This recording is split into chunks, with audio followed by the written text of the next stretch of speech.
evento de fim de ano. Não é. É muito mais do que um evento do fim de ano. É o cumprimento do fim dos tempos. Todo mundo vive falando do fim dos tempos. Quando os fins dos tempos começaram? Quando o Messias pisou nessa terra. Os fins dos tempos deram início. E Deus está alargando os fins dos tempos. Desde que Jesus veio a nós. Natal é muito mais do que consumir. Pessoas em lojas, shopping, centro, consumo. Entra no Mercado Livre, compra presente, consome, ganha, dá. É mais do que isso. É se relacionar. Um Deus que não gritou o seu amor do céu, mas que mostrou o seu amor na terra. Que se fez presente. Presença. Que se fez presente entre nós. Que não disse, manda um pix. Pode deixar que eu vou mandar um pix para mostrar que eu amo vocês. Precisando de alguma coisa, só me liga. Não. Um Deus que se faz presente, que pisou a nossa terra, respirou o nosso oxigênio, que andou por esse mundo, que se fez um de nós. Natal não é religião dos homens. Natal é revelação de Deus. Natal é um Deus que decidiu se revelar, se rasgar, se descortinar, se dar a conhecer. Então, nós vivemos um tempo em que o Natal, e o mundo, na verdade, nós vivemos em um mundo secularizado. Quem já ouviu a palavra secularizado? Levanta a mão. Agora, se eu perguntar o que significa secularizado? Quem sabe? Não vou pedir para você levantar a mão. Porque secularizado é tudo aquilo que expulsou a presença de Deus. Um mundo em que a voz de Deus já não é mais bem-vinda. Um mundo onde a história de Deus já não é mais contada. Um mundo onde a revelação de Deus não é mais levada em conta. Isso é secularização. Um mundo esvaziado da presença de Deus. Isso é secularização. Por que nós dizemos que a Europa se tornou secularizada? Porque Deus, sua revelação, sua palavra, Jesus Cristo, o reino de Deus, são coisas que foram colocadas de escanteio. Isso acontece quando a gente chega no Natal, porque você já experimentou, vou dar um exemplo prático de secularização. Eu pesquisei hoje de manhã a palavra Natal no Google e dá uma olhada no resultado. Natal. Você observa de tudo aqui, né? Menos Jesus. Tá? Tem tudo, tem enfeite, tem bola vermelha, tem colorido, tem pisca-pisca, tem estrelinha, tem neve, tem Papai Noel. Olha lá, o Papai Noel aparece aqui, Papai Noel aparece ali, tem Papai Noel para todo lugar. O Papai Noel tá até assim aqui, ó. Tipo assim, né? Só tô eu aqui, não conta para Jesus, mas né, tomei o lugar dele. Então eu fiz essa pesquisa hoje de manhã. Numa pesquisa que eu tinha feito durante a semana, Jesus aparecia pequenininho aqui. Nessa última, nem isso. Nem isso. Isso é um mundo secularizado.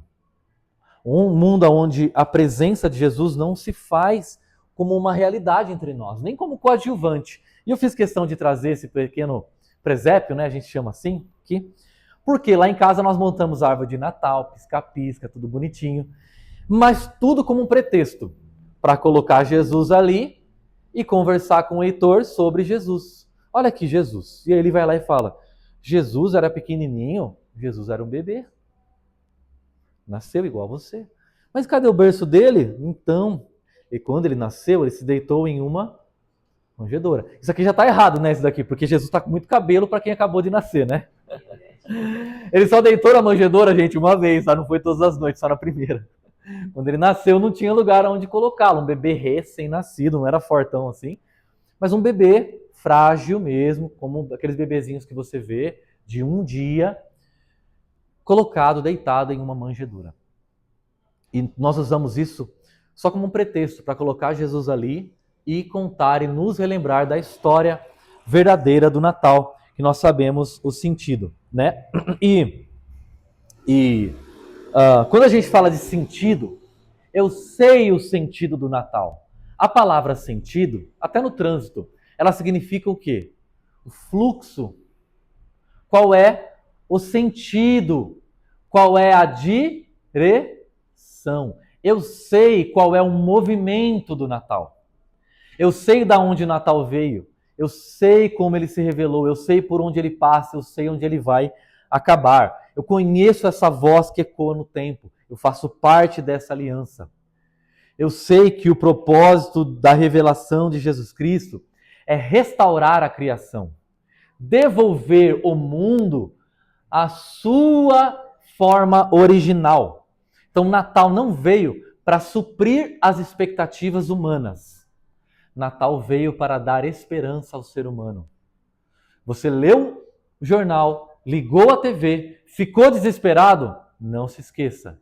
Deus veio a nós na forma humana, viveu uma vida perfeita, morreu na cruz e ressuscitou ao terceiro dia para nos dar esperança para esse mundo caído, corrompido, detonado, como a gente vê. Não é? Então, é esse Deus que se revelou entre nós, sua graça. E aí, a gente vai conversar nesses 3 encontros sobre 3 pontos. Tá? Hoje, sobre a promessa de Deus. Um Deus que prometeu. Um Deus que fez promessas. E um Deus que, por causa da sua fidelidade, cumpriu as suas promessas. Nós vamos falar sobre, na semana que vem, sobre o anúncio daquele anjo que visitou a Maria, uma adolescente, e fez um anúncio. Perceba que nós vamos falar das promessas de Deus ao longo dos milênios hoje, e na semana que vem do anúncio a uma adolescente que estava prometida em casamento, era virgem e que dela nasceria o Salvador da humanidade. Veremos isso na semana que vem. E finalmente, a chegada no dia 21, que vai ser o dia do nosso churrasco, né?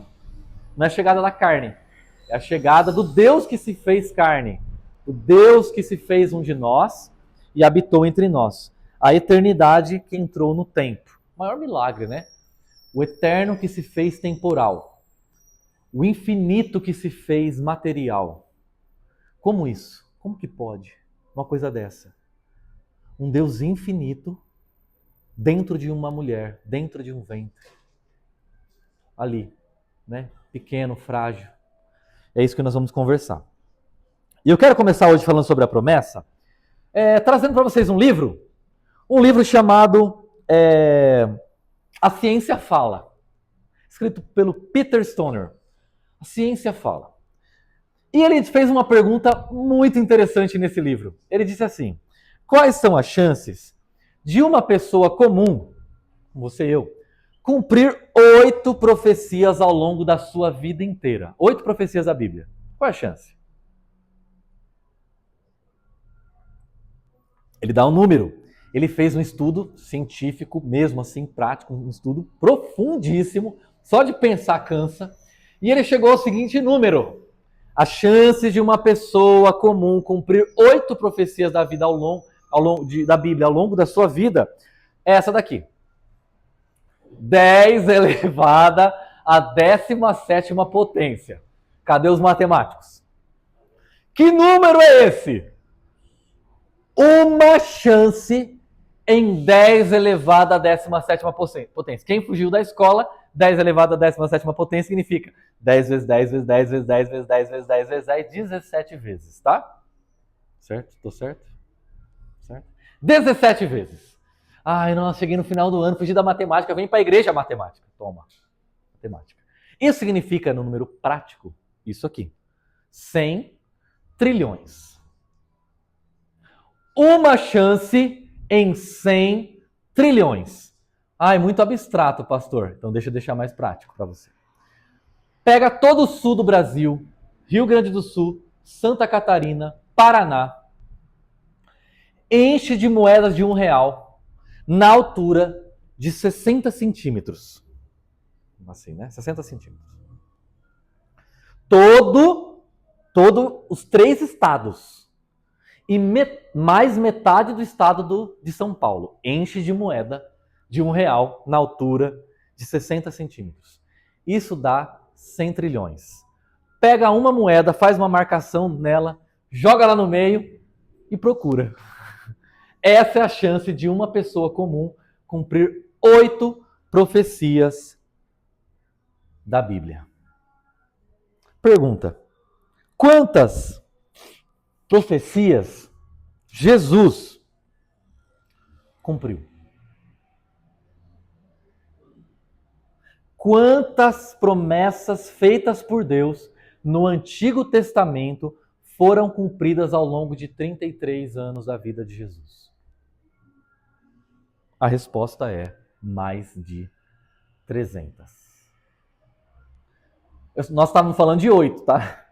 Mais de 300 profecias foram cumpridas ao longo da vida de Jesus, profecias das quais muitas delas nem dependiam dele, como por exemplo, nascer de uma virgem, como por exemplo, nascer na tribo de Judá, como por exemplo, nascer da linhagem de Davi, como por exemplo, no momento em que ele nasceu, houve uma grande matança de crianças em Belém. Isso não dependia de Jesus, ele era apenas um bebê. Como que ele poderia fazer algum movimento, alguma coisa para que isso acontecesse? Muitas profecias nem dele dependiam. E ele cumpriu todas elas. E depois de esses caras verificarem como Jesus cumpriu tantas profecias, eles chegaram na seguinte conclusão. O fato é que o nascimento, a crucificação e a ressurreição corporal de Jesus Cristo são celebrados no mundo todo por pessoas de todas as raças, línguas e cores, todos os anos. E crendo em Jesus, elas foram libertas dos hábitos e estilos de vida mais malignos, desastrosos, frustrantes e debilitantes possíveis. E ele concluiu da seguinte maneira: o verdadeiro problema com Jesus Cristo não é que as pessoas não consigam crer nele, mas sim que não queiram. Não é que a gente não consegue, é que a gente não quer. Porque se a gente for honesto com a gente mesmo e com tudo que a Bíblia revela a respeito de Jesus, a gente é colocado contra a parede. Mas a gente se recusa. Não porque, olhando para a Bíblia e sendo honesto, a gente chega à conclusão de que, de fato, Jesus Cristo é o Deus prometido a vir ao mundo. E é a revelação perfeita de tudo que Deus quis comunicar a respeito de si mesmo, a salvação perfeita vindo a nós. Mas porque, no fundo, a gente quer permanecer com a nossa vidinha sendo do mesmo jeito que ela sempre foi. O problema não é conseguir. O problema é que a gente não quer. Nós somos duros de coração. Primeira promessa que nós vemos na Bíblia. Agora sim. E se encontra lá em Gênesis capítulo 3, versículo 15. Deixa eu recapitular com você essa história. O ser humano foi criado de maneira perfeita, no mundo perfeito, tudo perfeito. E num paraíso perfeito. Uma esposa perfeita, um homem perfeito, né? O homem era tipo o... Como é que é o nome do cara lá? O Richard Gere. Era um Brad Pitt. Né? O Brad Pitt era casado com a Angelina Jolie. A mulher era a Angelina Jolie e o Brad Pitt, Deus é o pastor dessa igreja de 2 membros. Maravilha, gente. Deus ia lá, pregava no final do dia, todo dia. Maravilha. E o ser humano se rebelou contra essa situação. Ou seja, por melhor que a igreja seja, você sempre vai achar um problema. E eles falaram assim, essa igreja não está boa, Deus, nosso pastor aqui, mandou a gente não comer desse fruto, não gostei. Vou comer. E a serpente os tenta, e eles cedem à tentação, e eles comem. Quando Deus aparece, ele diz ao homem, onde você está? Você comeu da árvore que eu ordenei a você? O homem responde, aquilo que todos os homens estão respondendo até hoje. O que os homens respondem até hoje? Foi a mulher que me desse ela. E Deus vai lá e fala com a mulher. E aí, mulher, o que foi que você fez? Resposta da mulher, até hoje, foi a serpente, não é culpa minha não, foi a serpente. E aí Deus se volta para a serpente, mas para a serpente ele não faz nenhuma pergunta. Ele faz uma declaração, maldita é você. Maldita é você. E diz as seguintes palavras, no meio de um juízo de ira, ele diz as seguintes palavras. Porém, inimizade entre você, serpente, e a mulher, entre a sua descendência, a serpente, e o descendente, olha, o descendente da mulher. Este descendente da mulher ferirá a cabeça, a sua cabeça, e você lhe ferirá o calcanhar. Gente, no meio de uma declaração de ira, de uma sentença da parte de Deus, ele profere palavras de bênção e promessas de salvação. Mas não vai ficar para sempre assim. Haverá um descendente que vai nascer da mulher. E esse descendente que vai nascer da mulher vai fazer algo. Ele vai ferir a sua cabeça, ou seja, ele vai matá-la. Destruir as suas obras, destruir você, vai vencer você. Mas essa vitória terá um custo. Você irá ferir o seu calcanhar. No momento em que ele te vencer, para vencer, ele será ferido. Gente do céu. Como é que você tem ao mesmo tempo um descendente da mulher que ao mesmo tempo em que mata é morto, ao mesmo tempo em que vence é vencido, ao mesmo tempo em que destrói é destruído? Perfeitamente, ele está falando de quem? Jesus e a sua morte na cruz, que matou a morte e que destruiu as obras de Satanás. É isso, né? Então, a primeira informação que temos é a vitória sobre a serpente, que se daria através de um descendente de Eva. Deus não fala, vai ficar para sempre assim, e infelizmente esse mundo é uma porcaria, convive com esse mundo de droga que vocês criaram. Não. Ele falou, maldito é você, contudo, a salvação. A salvação. Gênesis capítulo 3, versículo 15, primeira página da sua Bíblia, Deus já disse para o ser humano e para a serpente, vai vir um descendente. Se você não conhece nada de Bíblia, você fala assim, bom, eu estou na primeira página da Bíblia, fez uma promessa, se eu virar a página, cumpriu. Não, você vai ter que ler umas 2.000 páginas até chegar nesse descendente. Tem muita história para acontecer ainda. Mas o fato é que esse filho de Eva, esse descendente de Eva, algum ser humano, vai vencer a serpente sendo ferido. Há uma segunda grande promessa na Bíblia, que eu quero ler com vocês, se encontra ainda em Gênesis. Um casal de idosos. Hoje é só história, tá, gente? Fica tranquilo, hoje é só história. Não dá história só. Um casal de idosos, 70 anos, ela estéril, um casal extremamente improvável, provavelmente idólatras, adoradores de deuses estranhos, viviam em uma terra extremamente secularizada, e Deus fala com eles. Eles ouvem a voz e improvavelmente decidem obedecer. O nome deles é Abraão e Sara. Um casal. Nós estamos falando de Natal, ok? Casal. Casal improvável. Casal improvável, Deus fala com eles. E Deus faz uma promessa a esse casal de idosos estéreis. Farei de você, Abraão, uma grande nação. Imagina, nação, Abraão, tipo, você tocou no telefone, certo? Acho que acho que não é pra mim não, viu? É engano. Liga pra outro. Comigo mesmo, eu sou idoso. Minha esposa é estéril. Eu sou estéril. Se nem adolescente, jovem, a gente conseguiu fazer um filho, mas você tá brincando, agora que não vai ser. Que o abençoarei. Engrandecerei o seu nome. Seja uma bênção. Abençoarei aqueles que o abençoarem. Amaldiçoarei aquele que o amaldiçoar. Em você serão benditas todas as famílias da terra. Todas as famílias da terra serão abençoadas por você. Então, Abraão, eu não vim aqui só prometer que você vai receber bênçãos. Eu vim aqui dizer que a partir de hoje você será uma bênção onde você estiver. Eu não vim aqui dizer que eu escolhi você e a sua família e esqueci o resto. Eu vim aqui dizer que por causa de todas as famílias da terra eu vim escolher você. Então pensa nisso. Deus não escolheu a igreja contra os outros. Deus escolheu a igreja a favor dos outros.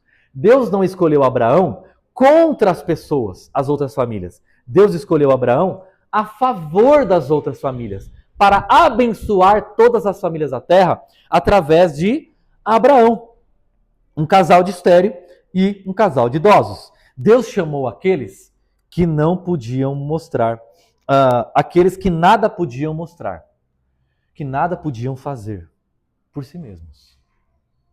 Tentaram, mas não conseguiram. Pensa assim, se Deus não tivesse falado com eles, o que aconteceria com Abraão e Sara?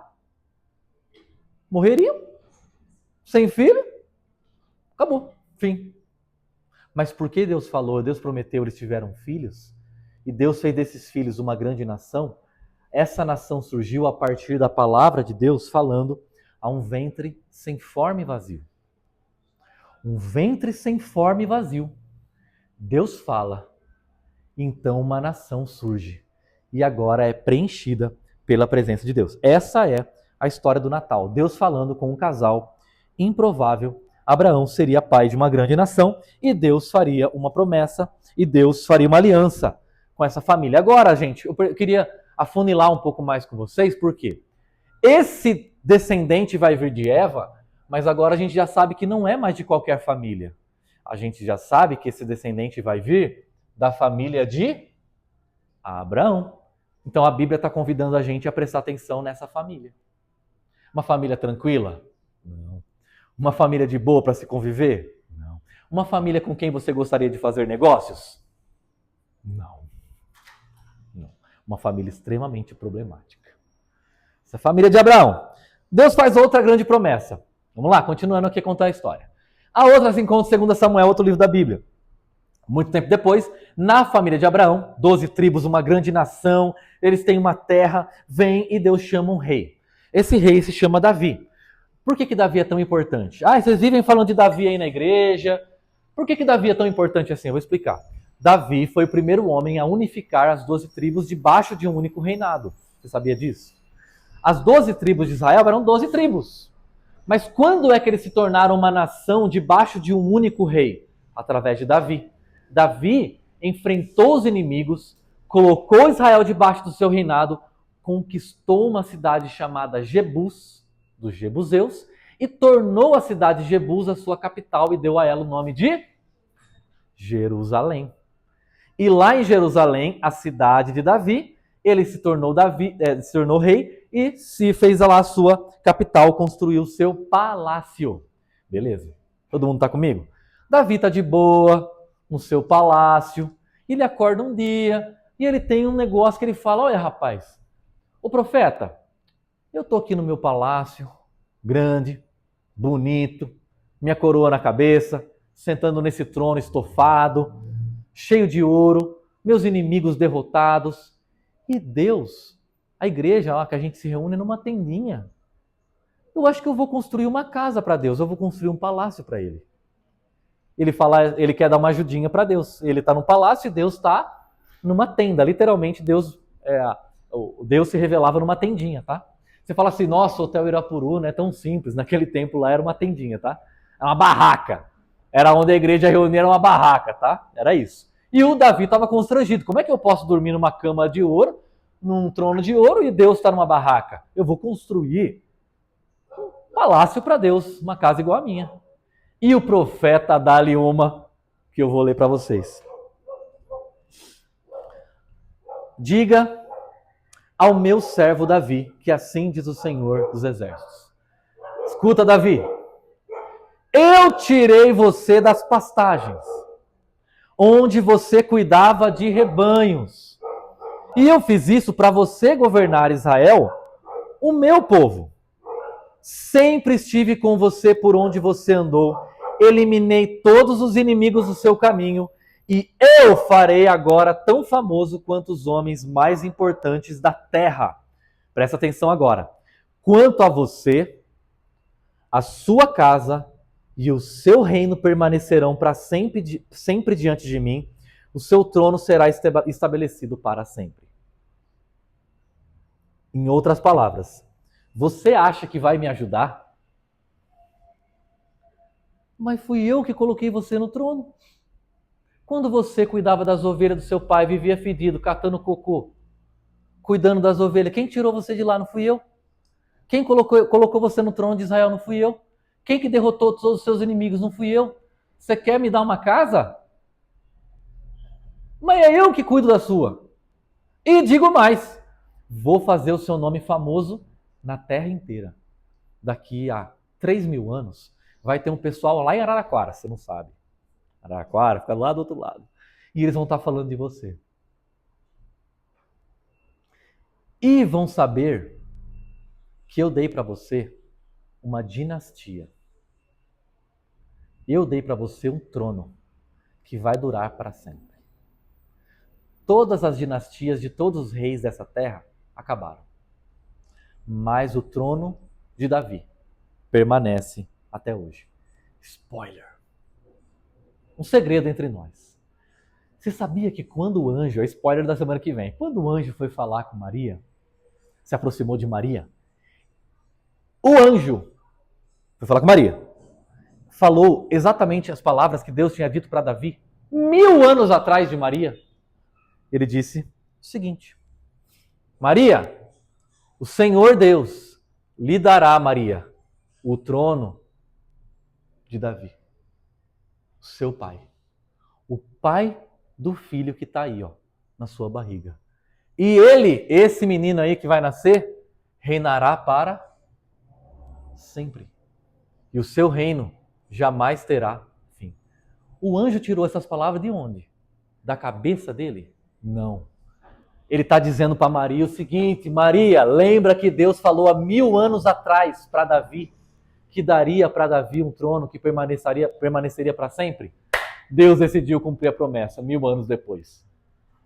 Aí você fala assim: nossa, na minha vida não acontece nada. Faz 5 anos que eu estou esperando e não acontece nada. Deus demorou 1000 anos para chegar numa jovem e dar a promessa que ele tinha feito para Davi. A memória de Deus é boa.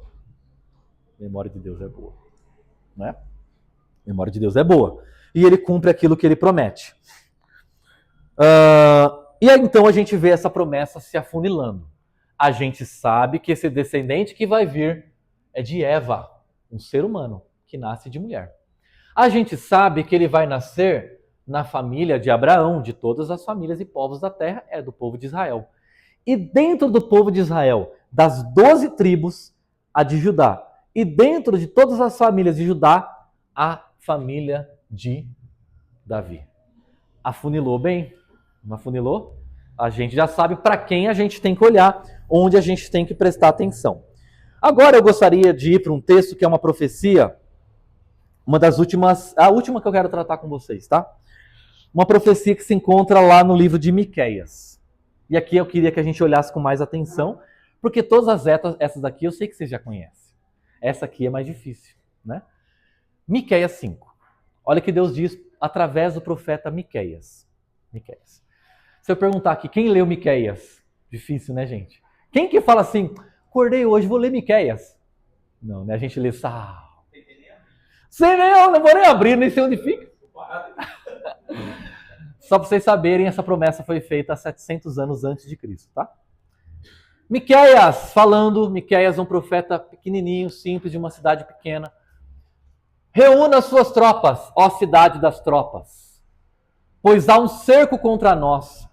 O líder de Israel será ferido na face com uma vara. Do que ele está falando? Havia no tempo de Miqueias uma grande nação chamada Assíria. Foi um dos maiores reinos, impérios da antiguidade, tá? A Síria. E a Síria, pasme ou não, foi derrotando, até chegar às portas de Israel. E quando ela chega em Israel, ela luta contra vários impérios. Síria luta contra Filistia, chega em Israel, e esse rei, um homem chamado Tiglat-Pileser III, chega em Israel, no norte de Israel e na capital Samaria, Israel dividido. Israel do norte tinha uma capital diferente daquela de Davi, E o que Deus permite que a Síria faça com Israel no norte? Detone.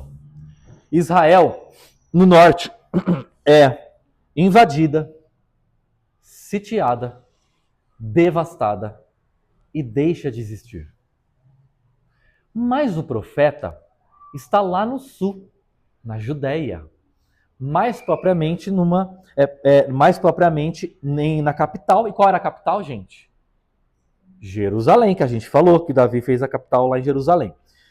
E a Síria lá, o Tiglat-Pileser, destrói os reinos do norte, destrói Israel no norte, desce mais ao sul e chega na capital e faz um cerco na capital em Jerusalém. Qual é a cidade das tropas? Qual é a cidade dos exércitos? Jerusalém. A cidade forte, fortificada, Jerusalém. E chega lá. E quando a cidade está cercada, porque naquela época as cidades capitais tinham muros contra as invasões. E o que os exércitos faziam naquele tempo? Eles colocavam todo o exército ao redor dos muros. Nenhuma comida sai, nenhuma comida entra, ninguém sai, ninguém entra. O povo lá dentro vai morrer de fome. Vai morrer de fome. Então começa a ter um colapso nacional lá em Judá, na capital, em Jerusalém. E começa assim a acontecer uma crise política, uma crise econômica, uma crise religiosa, e um profetinha que ninguém conhecia, chamado Miqueias, se levanta e começa a falar com Jerusalém. Cidade das tropas, reúna suas tropas. Sabe por quê? O rei vai ser esbofeteado. O líder vai tomar na cara. O líder vai levar na cabeça. Esse líder aqui é descendente de quem? Davi. A casa de Davi está em crise. A casa de Davi está sendo humilhada. Os filhos de Davi estão sendo humilhados. O profeta está descrevendo para a gente um cenário de medo, um cenário de ameaça, um cenário de humilhação. E aqui que eu queria conversar com vocês uma coisa importante. Tem tudo a ver com o Natal. Deus não tinha feito uma promessa de que nós seríamos uma nação que abençoaria todos os povos da terra? Deus não tinha feito uma promessa que o filho de Davi seria um rei cuja dinastia duraria para sempre? E que seria um rei poderoso e famoso em toda a terra? Cadê a promessa? Agora que a gente está cercado por um inimigo poderoso, e vem o profeta e fala que esse inimigo vai pegar o nosso rei e dar-lhe na cabeça. Cadê a promessa de Deus? Já não aconteceu isso com você? Aconteceu comigo. Acontece com a gente o tempo todo. Você olha para a sua vida e fala, olha, não é sendo negativo, mas eu tenho a impressão que a minha vida parece muito longe das promessas de Deus. Quando eu olho para a minha história, quando eu olho para o que está acontecendo hoje, tudo o que Deus prometeu no passado parece estar sendo exatamente o oposto. Tudo o que Deus falou que ia acontecer está acontecendo exatamente o contrário. Deus prometeu, eu sonhei, eu acreditei, e agora Deus está me humilhando. E agora está acontecendo exatamente o contrário de tudo que eu esperava que Deus faria. Ou só acontece comigo essas coisas? A gente olha para a nossa vida e parece que tudo está acontecendo o oposto. O sonho que Deus plantou na minha cabeça e no meu coração é o contrário que eu estou vivendo. Eu estou vivendo um pesadelo.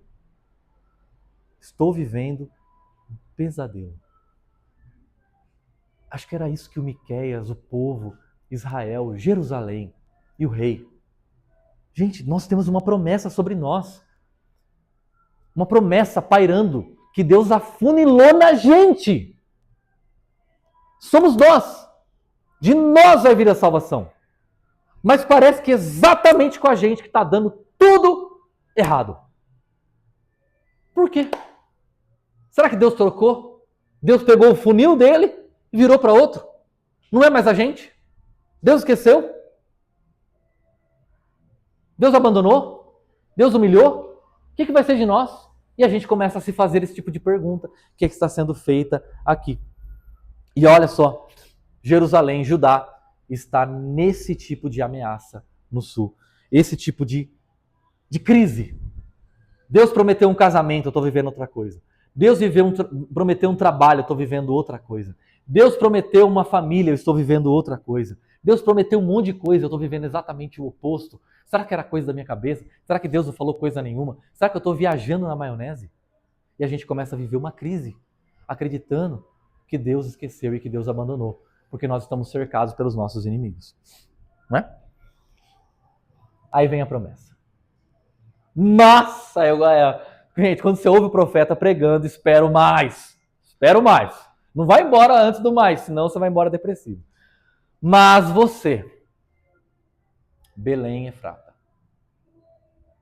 embora pequena entre os clãs de Judá, de você virá para mim aquele que será o governante de Israel. Aqui está a promessa. Quando se trata de Jerusalém, a capital, a sede das tropas, onde está o exército, onde está o palácio, Deus fala, o líder vai ser esbofeteado na cara. Mas quando Deus fala da pequenina vila de Belém, acho que Belém não estava nem prestando atenção. Belém estava lá, né, a vilinha, pobre, gente simples, pastores. Oi, presente! Você, Belém. O que tem eu? No fim da fila. Vem cá na frente. É de você que vai vir o governante que vai governar sobre o mundo, que vai governar no trono de Davi. A salvação não vai vir de Jerusalém, a salvação vai vir de uma pequena vila, 700 anos atrás, antes de Jesus. É confuso? É. A ponto. Lembra dos magos? Os magos que vêm lá do Oriente? Todo mundo sabe dessa história. Os magos que vêm do Oriente, né? Para ver o rei que nasceu. Vimos a sua estrela no céu. E fazem uma viagem enorme. Onde eles vão encontrar o Messias, o rei que nasceu? Você sabe onde eles vão? Jerusalém. Sabia? Que eles vão para a capital? Eles chegam em Jerusalém. O Herodes atende e fala, pois não.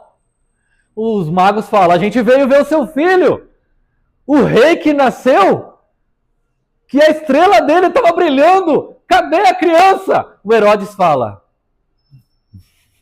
aqui não nasceu ninguém. Não, é sério, a gente viu a estrela, a gente veio na capital, Jerusalém, cadê o rei que nasceu? O Herodes fala, eu não sei do que vocês estão falando, aqui não nasceu ninguém. Abre a Bíblia! Eles abrem a Bíblia. Abre no profeta Miqueias! Eles abrem no profeta Miqueias.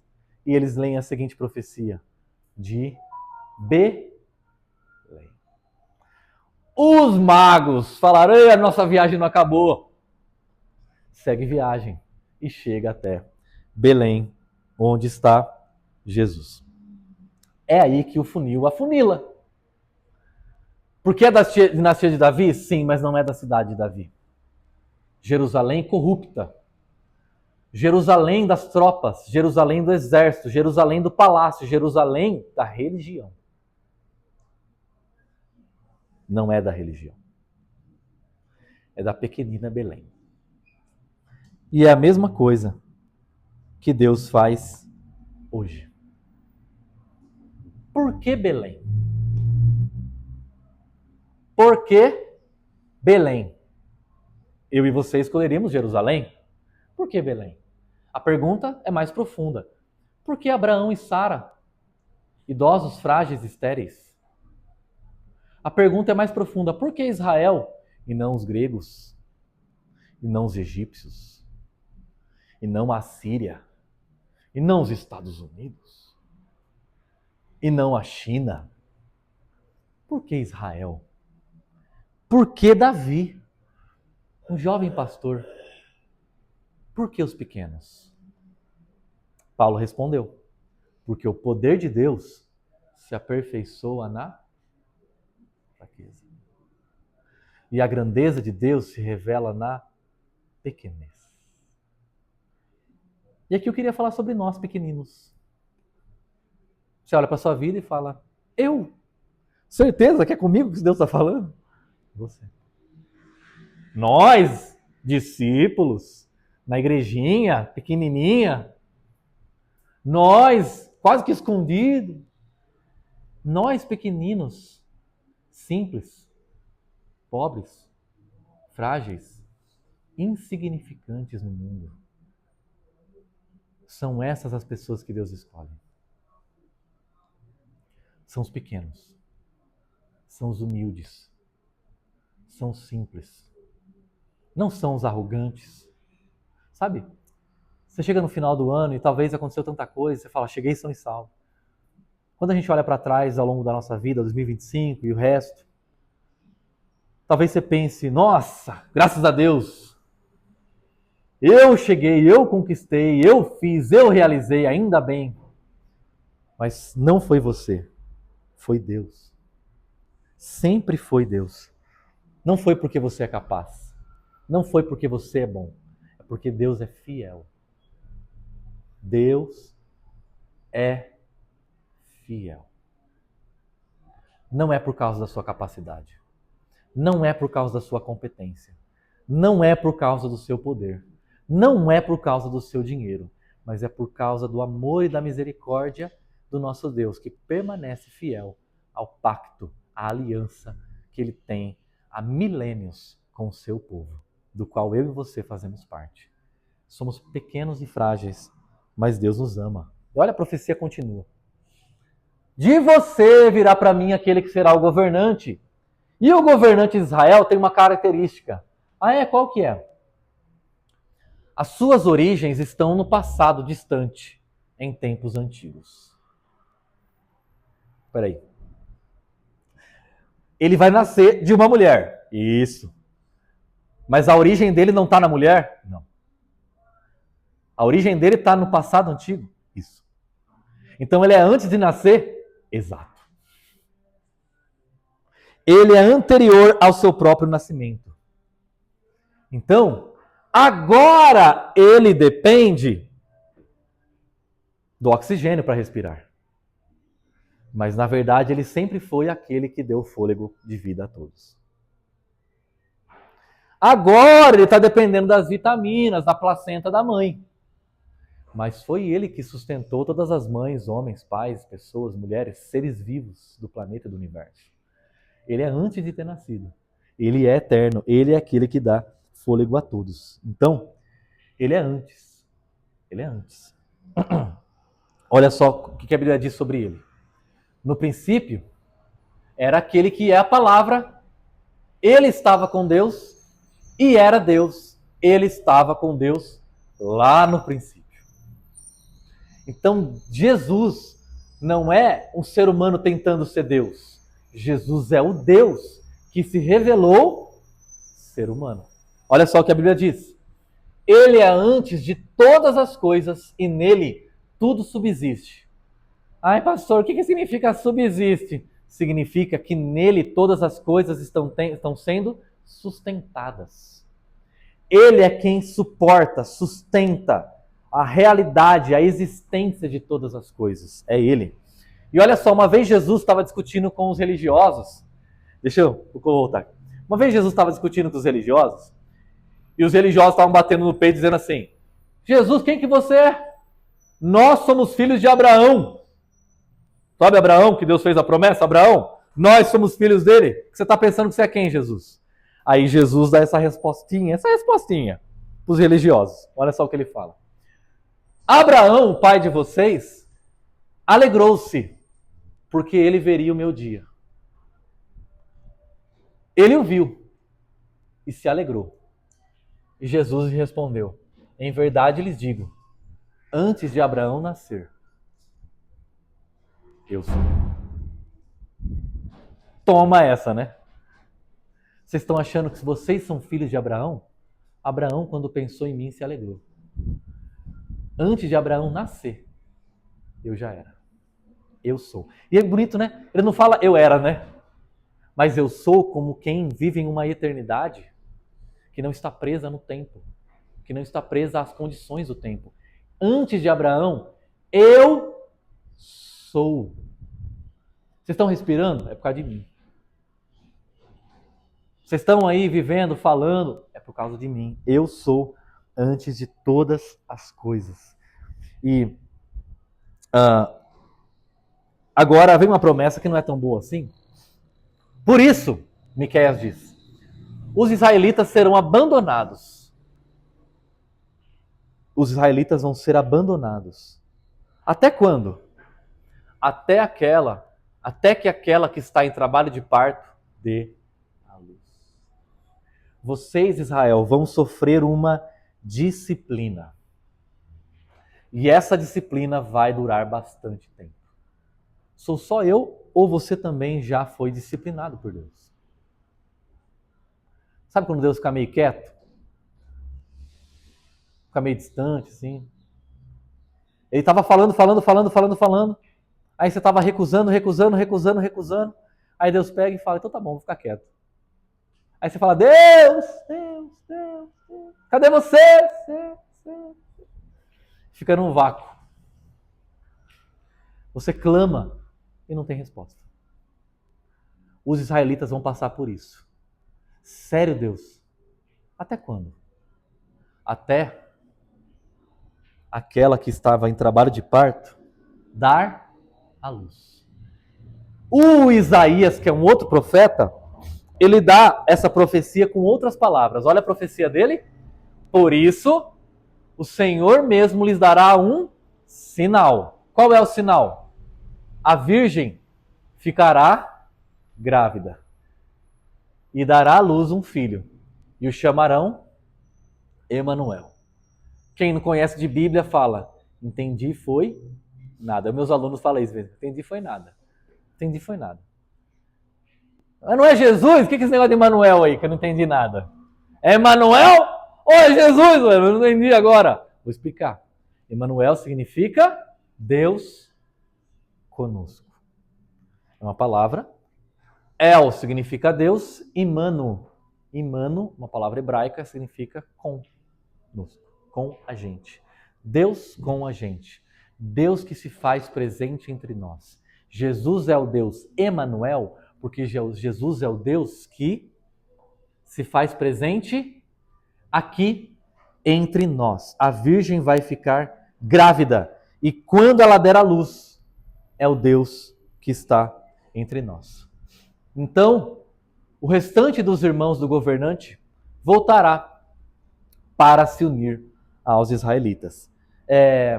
Quem são os restantes dos irmãos do governante?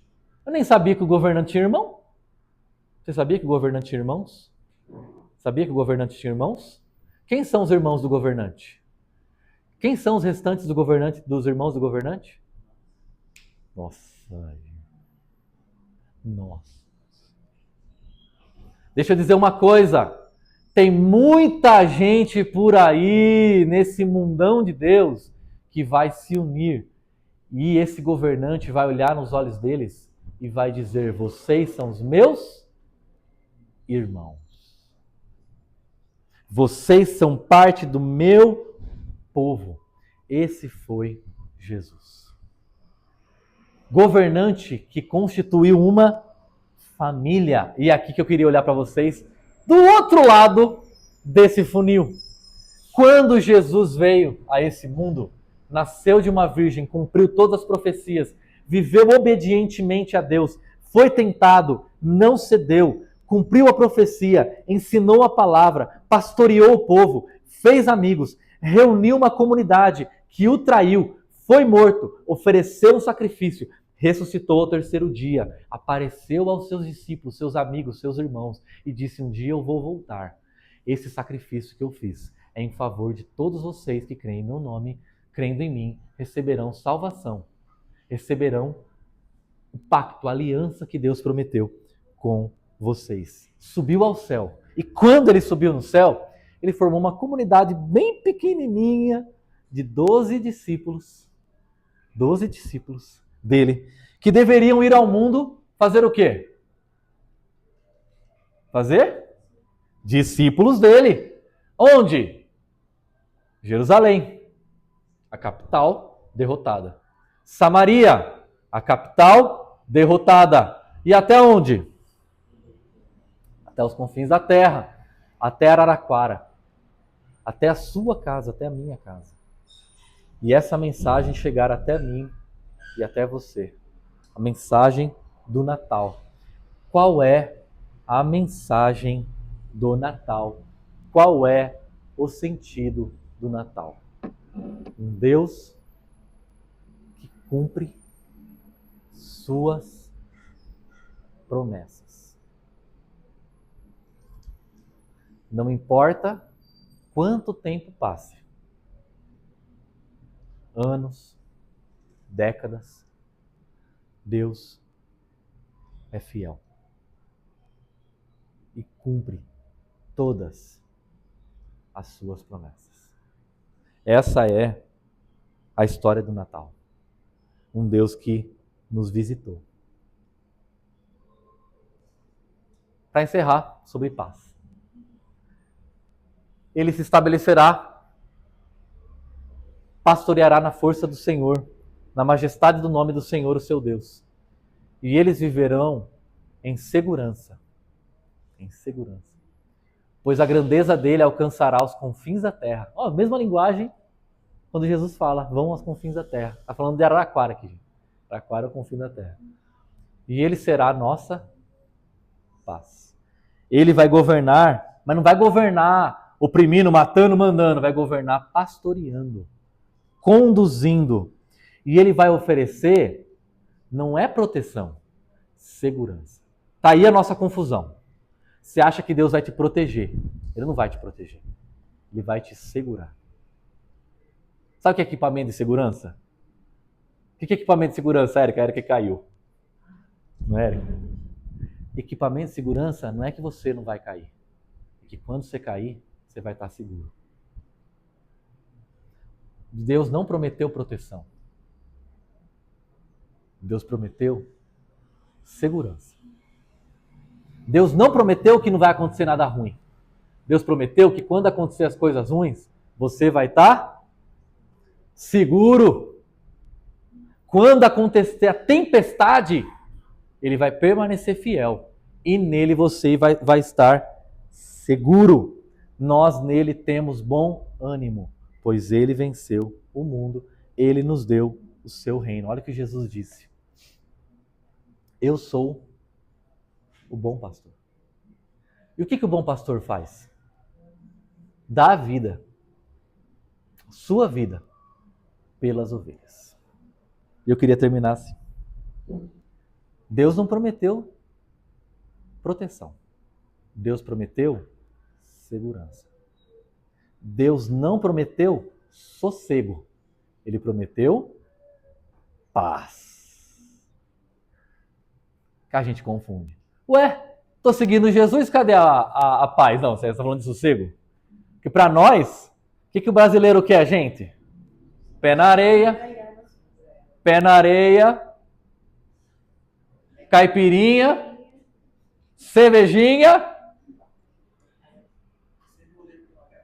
sem boleto, sem problema. Isso é sossego. Deus não prometeu sossego. Deus prometeu paz em meio às adversidades, paz em meio às dificuldades. Jesus, quando esteve entre nós, ele não falou, não vai ter problema. Ele disse, vai, eu tô tendo. Já desde que eu nasci. Problema. Jesus não nasceu com a caipirinha, a cervejinha, o churrasquinho, o pé na areia. Jesus nasceu na manjedoura, mas em paz. É isso que ele prometeu. E quando ele, antes de ir para o céu, qual foi a última palavra que Jesus disse? Deixo a vocês a minha paz. Não dou para vocês como o mundo dá, na forma de sossego. Na forma de ganhar na loteria e viver do lucro, mas na forma de uma família, de um corpo, de uma confiança, de uma segurança. Portanto, não tenham medo, não se perturbe o seu coração. Vamos ter paz nele. Essa é a mensagem do Natal. Não ausência de problema, mas paz em meio aos problemas. Não ausência de quedas, segurança em meio às quedas. Confiança de que um Deus que nós cremos cumpre as suas promessas. Amém? Amém, Paulão? Vamos orar. Senhor, muito obrigado, ó Pai. Obrigado porque o Senhor é fiel. Quando nós vemos a história das tuas promessas, nós vemos a história de um Deus que não se esqueceu de nós, não esqueceu da sua família, não se esqueceu do seu povo, não se esqueceu das suas promessas. Obrigado porque o Senhor não se esqueceu de nós. Obrigado porque o Natal nos lembra que o Senhor é um Deus fiel, um Deus que segura a nossa mão, um Deus que caminha conosco em meio ao vale de sombra de morte, mas um Deus que atravessa a morte conosco, segurando a nossa mão e nos dando plena segurança. Um Deus que nos dá plena paz. Essa é a mensagem do Natal. A mensagem de um Deus que fala a um povo improvável. A gente pequena, a gente simples, comunicando sua paz, comunicando as suas promessas, comunicando a sua segurança, comunicando a sua fidelidade, nos ensinando a viver seguros nesse mundo passageiro, nesse mundo de trevas, nesse mundo de maldade, nesse mundo tão turbulento. Obrigado, Senhor, por caminhar conosco em meio a esse mundo e nos dar a segurança do teu amor e da tua fidelidade, da tua graça. Nós oramos em nome de Jesus. Amém. Glória a Deus. Vamos cantar para